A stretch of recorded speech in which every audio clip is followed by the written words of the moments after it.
Hello guys, welcome to our channel mister Sisindri. Bigg Boss Telugu season 9 చాలా గ్రాండ్గా ప్రారంభమై అంతే అద్భుతంగా అనుక్షణం బిగ్ బాస్ లవర్స్ని ఆకట్టుకుంటూ ముందుకైతే సాగుతుంది. ముఖ్యంగా ఈ సీజన్లో బిగ్ బాస్ చాలా ఉత్సాహంగా కనిపిస్తున్నాడు అని చెప్పవచ్చు. ఎందుకు అంటే కంటెస్టెంట్స్ అందరూ కూడా ఒక మాట అనుకుంటే బిగ్ బాస్ వారికి మించి ఆలోచించి వారు వేసిన ఎత్తులను చిత్తు చేస్తూ ముందుకు తీసుకుపోతున్నారు. ఇక ఇదిలా ఉంటే ఈరోజు శనివారం కావడంతో బిగ్ బాస్ స్టేజ్ మీదకి వచ్చిన కింగ్ అక్కినేని నాగార్జున హౌస్లో ఉన్న వారందరితో మాట్లాడుతూ ఇమ్మాన్యుయల్తో కూడా మాట్లాడటం అయితే జరిగింది. ఇమ్మాన్యుయల్తో మాట్లాడుతూ నీ పర్ఫార్మెన్స్ అదిరిపోయింది ఇమ్మాన్యుయల్, నేను కామెడీ మాత్రమే చేస్తావు అనుకున్నాను, కానీ నీ ఆట మొత్తం గమనిస్తే నీ బ్రెయిన్ మామూలుగా పనిచేయటం లేదు. బిగ్ బాస్ ఒక మాట మాట్లాడితే దాన్ని క్షణాల్లో అర్థం చేసుకొని ఎలా గేమ్ ఆడాలో అలా ముందుకు పోవాలో మీ టీం మెంబర్స్ అందరికీ చాలా చక్కగా వివరిస్తున్నావు. అలాగే ఎవరు ఏం మాట్లాడుకుంటున్నారు, ఇప్పుడు ఎవరు ఏ ప్లాన్ వేస్తున్నారో కూడా ముందే గెస్ చేసి ముందుకు అడుగులు వేస్తున్నావు.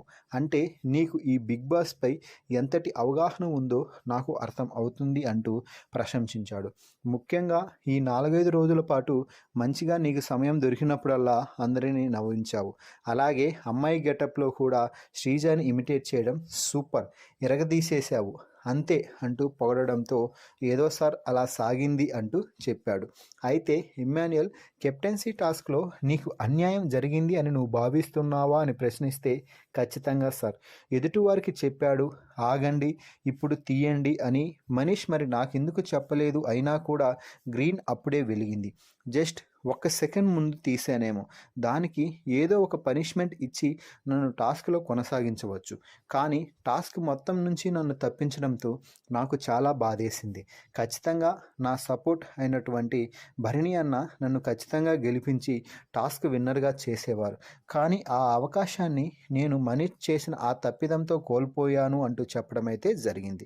దీంతో నాగార్జున మాట్లాడుతూ బిగ్ బాస్ హౌస్లో సంచాలకుదే తుది నిర్ణయం, అది తెలుసు కదా ఇమ్మాన్యుయల్ అంటే, అది తెలుసు సార్, కానీ చూస్తూ చూస్తూ నాకు వచ్చిన అవకాశాన్ని వదులుకోవాలి అంటే నాకు చాలా బాధేసింది, నేను చాలా కష్టపడ్డాను కదా అంటూ మాట్లాడాడు.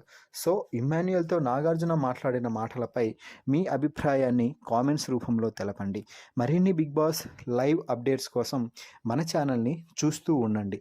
Please subscribe our YouTube channel mister సిసింద్రి.